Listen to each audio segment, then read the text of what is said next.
Hey guys, this is Aaron coming at you with a video about profit and loss statements through QuickBooks. So, I'm going to walk you through how I check on mine every month and how I also pop in and look at them weekly. So this, as you can tell, Crazy Aaron's Automotive Emporium. We've made this up. This is a combination of our vendors and some of the memorized transactions and then some customers' data that we were able to get. And so we just changed the names to protect the innocent. So let's go. Oh, and by the way, some of you right now would use your normal QuickBooks screen. You would use the home and navigate through the little cartoon figures. I'm not a big fan of that. I prefer actually going through the menus. Also, I don't like online because it doesn't do near as much as desktop and it's not as intuitive. It's a lot more simplified, doesn't have all the extra stuff. As well, a lot of you guys are going to be hooked on, hey, Aaron, on my phone, I can record receipts and everything else, and I can check my numbers on the fly. You actually can't until your accountant or bookkeeper has finalized everything. Those numbers don't mean jack crap. So please don't get hung up on being able to use that type of setup. So let's go to reports. And as you can see, I'm using 2017. I am multi-user mode right now at the moment, and this is accountant version of QuickBooks. So I'm going to go to reports. Company financial, profit and loss. You can see here. You can also see your balance sheet. Just worry about the standard of both of these. Don't worry about any of this other stuff. Just standard. Top there, top there. If you want that cool looking graph, you can get that there, but we can't do that because we don't really have enough data in this one. So we're going to go back, and my staff put in a bunch of data for me in February. So we're going to go back to February. So if we see the data here in February, we're going to refresh it, and there we go. So we've got the shop that we borrowed this from was a decent sized shop. You can see we have our customer labor sales. It's totally separate from our parts sales. And you can see our shop supplies. In theory, whenever you're checking your math, you're always going to add your parts to your shop supplies. They're both considered parts. So that's going to push us about $99,000 versus our labor sales much lower.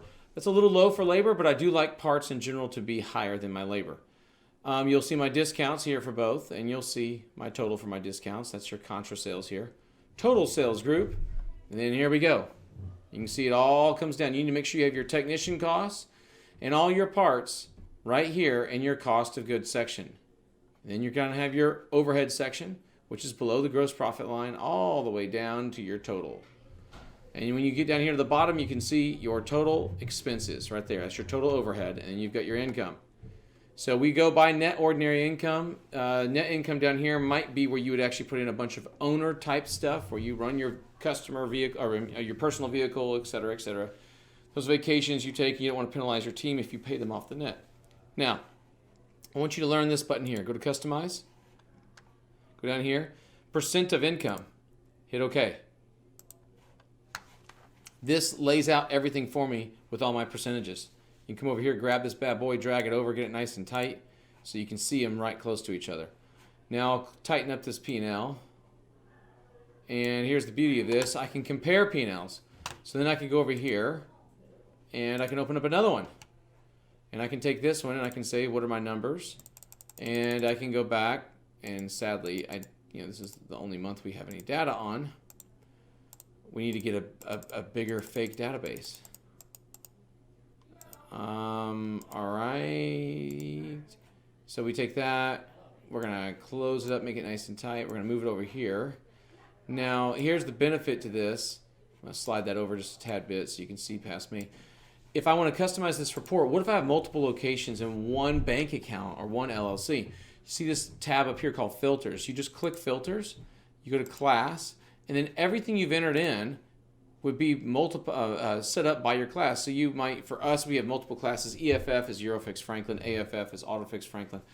Whatever it is for you, we have codes for it. You would select it. You would then hit OK, and then you'd be good to go. So I don't need to do that right now. For now, I'll just hit percent of income, lay it up. Boom, we got it. So what you need to see is the way we have this set up is if you were looking at 2 months side by side and you're trying to compare 1 year over another. Well, we could take these two, and I'm going to go ahead and get this. There we go. I could scroll down through it, so I could go, okay, I did 100% here. I'm outrunning my mechanic labor good. 12.9%, only 24K basically going to mechanic labor. Here I got my parts cost, and my parts cost is at $44,700. And my parts cost at $44,700 looks great. And then you can see right below that any of my employee purchases. And my total parts cost at $44,400 at 24.1%.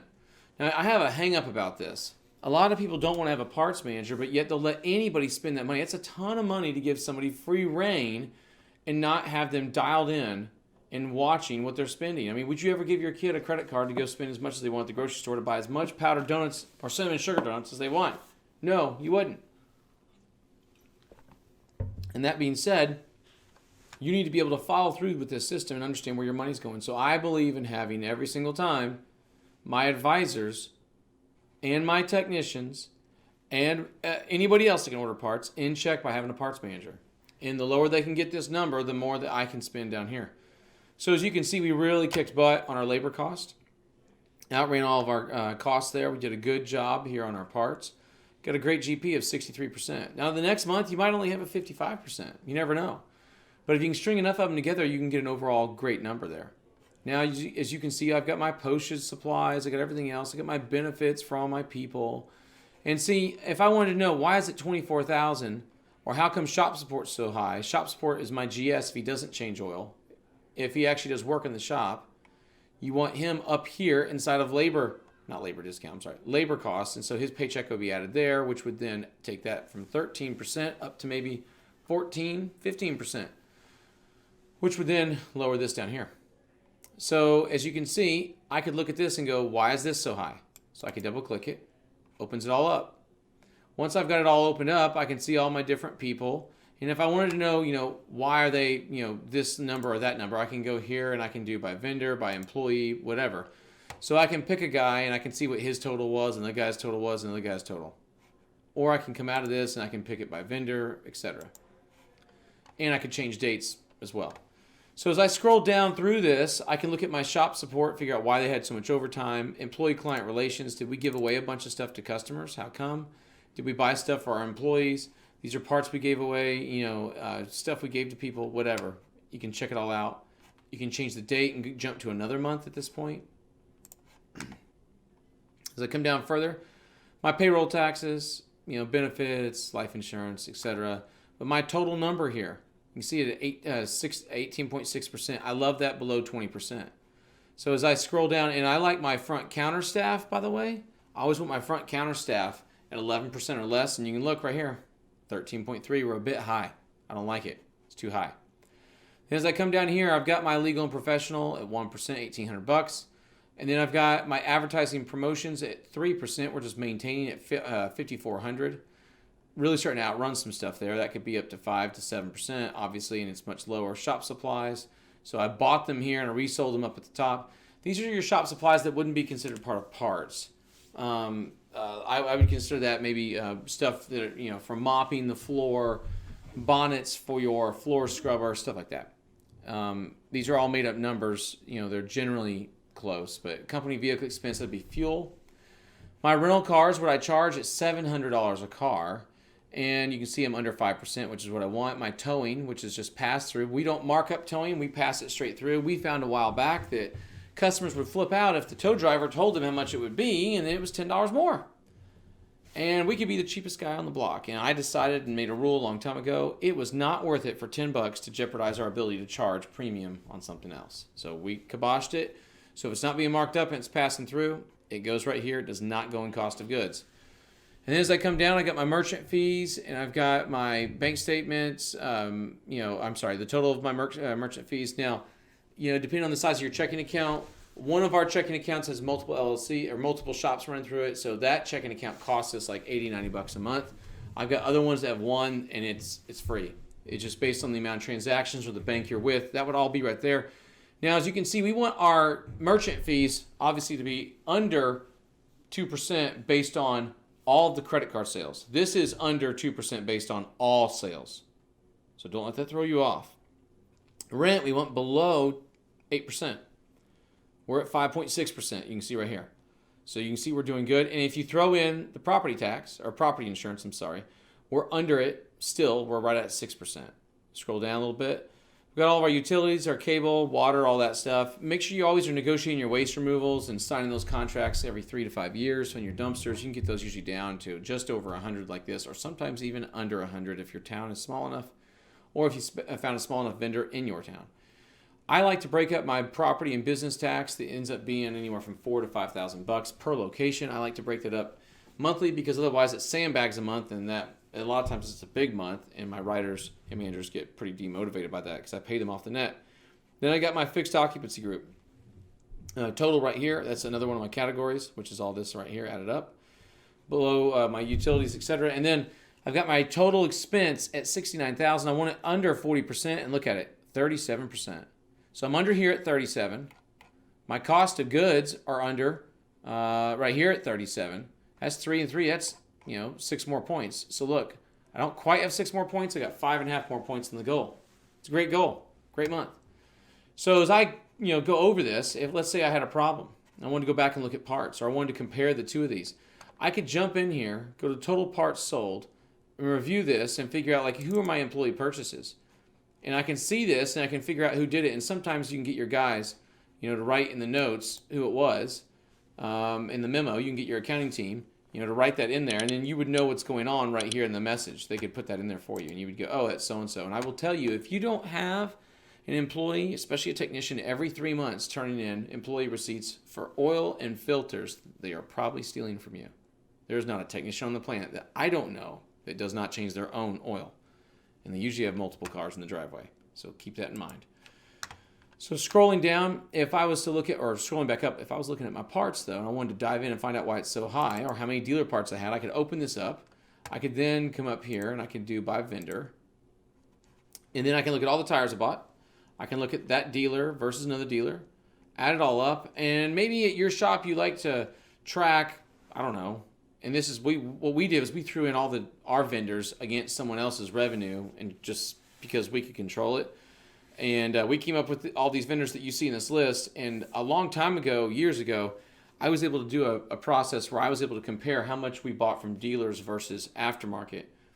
And if my GP was out of whack one month, I was able to go and go, oh, I just spent a lot at dealers, or oh, I didn't. And you need to be able to do that and know what is the normal dealer percentage of costs for my parts. So you want to be able to add that up pretty quickly and figure that out. And then you can see here all of my different vendors. I just scroll all the way down, and then it's very, very simple. I can figure out what I spent with each guy. My oil, what if you had drums of oil that were coming in and each fill up was 2,200? Well, I could double click that, and let's say that this landed on the 1st, and I have another one land on the 31st.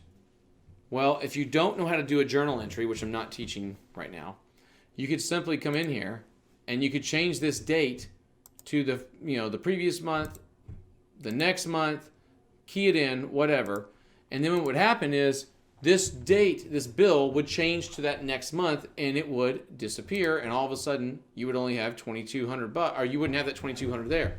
But what if we had two $2,200 bills, and this jumped up to, I don't know, that'd be another, $5,200, and it throws this out of whack, you change that date. Now, that's not the right way to do it. The right way to do it is a journal entry.